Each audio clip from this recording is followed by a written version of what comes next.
আগামী ২৭শে জুন ১২ই আষাঢ় শুক্রবার রয়েছে রথযাত্রা। রথযাত্রাটি বিভিন্ন পঞ্জিকার মধ্যে একেক রকমের সময় রথযাত্রা আরম্ভ হবে।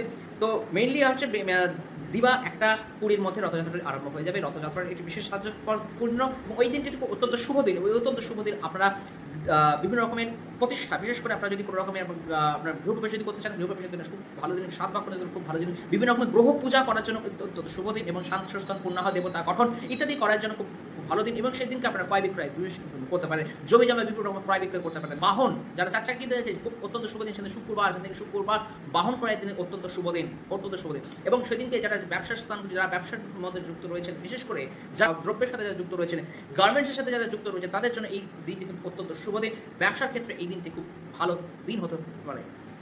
মেইনলি পড়েছে কিন্তু শুক্রবার। তো রথযাত্রা এই দিনে আপনারা যেটা করবেন, একটি ব্যবসার উন্নতির, সার্বিক উন্নতির জন্য ব্যবসা থেকে বিভিন্ন রকম টাকা যাতে অন্যান্য জায়গায় বেরিয়ে যাচ্ছে, সেই টাকাগুলো আপনার ইনকাম আসতে টাকা বেরিয়ে যাচ্ছে, ধরুন আপনার টাকা আসছে না, সেই ক্ষেত্রে বা টাকা আসলেও টাকা বেরিয়ে যাচ্ছে, টাকাটাকে সঞ্চয় করতে চাইছে, সেই ক্ষেত্রে আপনারা কী করবেন, একটি লাল শালু কাপড় নেবেন। লাল শালু কাপড় নেবেন, একদম স্কোয়ার মাপের নেবেন, চৌকোকার নেবেন। সেই চৌকোকারের মধ্যে আপনার 4টে গাঁঠ হলুদ নেবেন, গাঁঠ হলুদ নেবেন, 4টে হলুদ কড়ি, হলুদের হলুদে দেখবেন কড়ি পাওয়া যায়, সেই কড়ি নেবেন। তার মধ্যে একটুখানি আপনারা দেখবেন গোলাপের আতর একটু ভালো জায়গা থেকে নিয়ে আসবেন, গোলাপের আতর ওর মধ্যে একটুখানি ছিটিয়ে দিন। তার মধ্যে একটুখানি ধনে, গোটা যে ধনে পাওয়া যায়, সেই গোটা ধনে ওর মধ্যে রাখুন এবং তার সাথে সাথে 21টা দুর্বা রাখুন, 21টা গুণে করে 21টা দুর্বা রাখুন এবং সমগ্রটা এই যে পুটুলি তৈরি করে, যে পুটুলি তৈরি করে আপনার যে কোনো বিষ্ণু মন্দিরে নিয়ে গিয়ে বা কোনো জগন্নাথ দেব যেখানে পুজো হচ্ছে সেখানে আপনারা নিয়ে যান, ওদিনকে আপনাদের নামগততে পুজো দিন এবং আপনাদের মনস্কামনা জানান। দেখবেন আপনার ব্যবসার উন্নতি করতে অবশ্যই হচ্ছে।